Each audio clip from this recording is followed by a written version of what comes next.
అనగనగా ఛానల్‌కి అందరికీ స్వాగతం.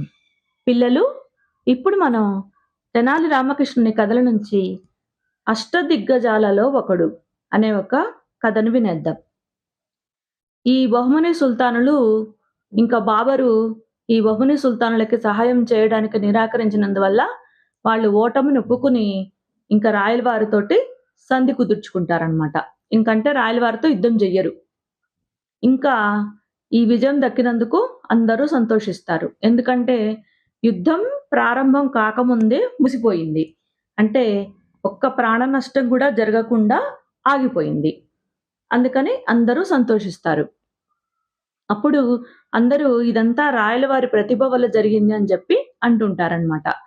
అప్పుడు రాయలవారు ఏమంటారంటే, ఇదంతా మంత్రి గారైన అప్పాజీ గారి వల్ల సాధ్యమైంది అని జెప్పి చెప్తారు. అందుకని అప్పాజీ గారిని ఘనంగా సత్కరిస్తున్నాం అని జెప్పి చెప్తారనమాట. అనగానే అప్పుడు అప్పాజీ గారు, ఇదంతా తెనాలి రామకృష్ణుడి వల్ల జరిగింది. నా వల్ల గాదు. అందుకని ఈ సత్కారానికి తెనాలి రామకృష్ణుడే అర్హుడు అని జెప్పి చెప్తాడు. ఇంక వెంటనే రాయలవారు, నేను వెంటనే తెనాలి రామకృష్ణుని చూడాలి, పిలిపించండి సభకి అని చెప్పి చెప్తారు. ఇంక చెప్పగానే ఇంకా సభలోకి తెనాలి రామకృష్ణుడు వస్తాడనమాట. ఎలా వస్తాడంటే, తల మీద ఒక కుండ పెట్టుకుంటాడు. ఆ కళ్ళ స్థానంలో 2 రంధ్రాలుంటాయన్నమాట.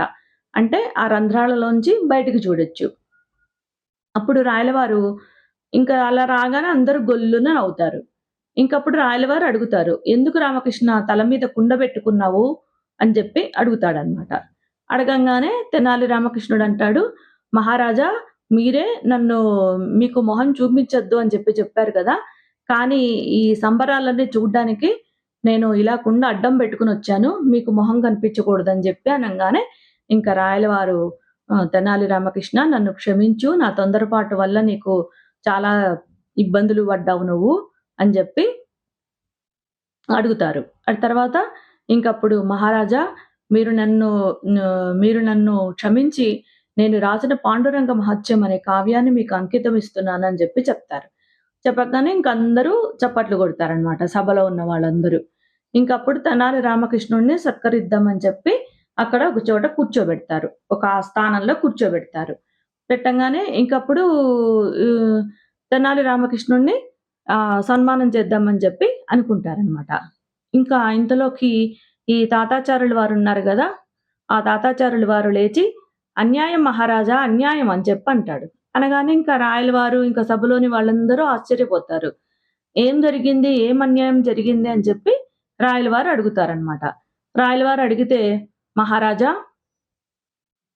మన ఆస్థానంలోకొచ్చి మన పరువు ప్రతిష్టని దిగజార్చడానికి ఎంతోమంది కవులు వచ్చి ప్రయత్నించారు.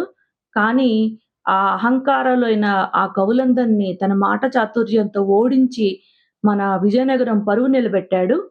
మరి అలానే తన ప్రాణాలొడ్డి ఒంటరిగా ఒక్కడే ఢిల్లీ దాకా వెళ్లి మనకి ప్రాణ నష్టం జరగకుండా యుద్ధము ఆగేటట్టు చూసాడు.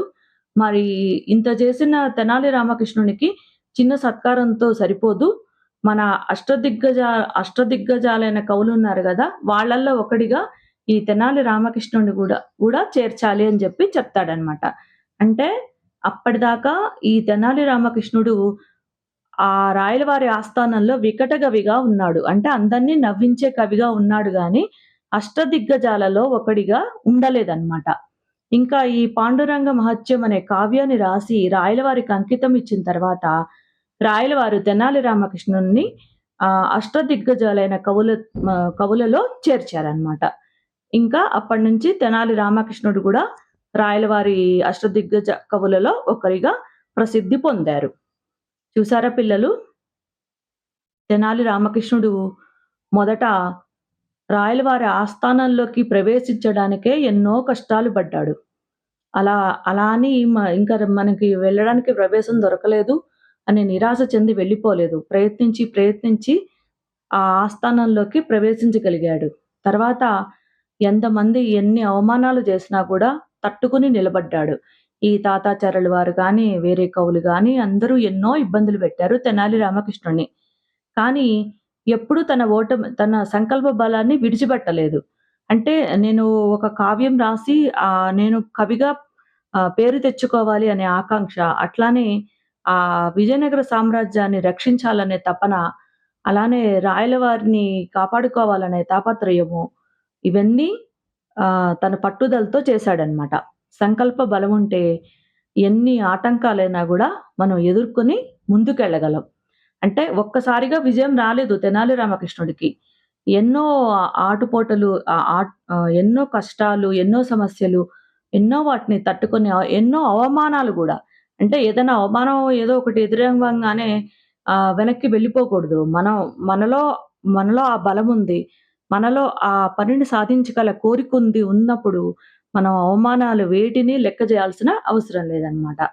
కథ కంచికి మనమింటికి. నచ్చితే లైక్ చేయండి, షేర్ చేయండి, సబ్స్క్రైబ్ చేయండి.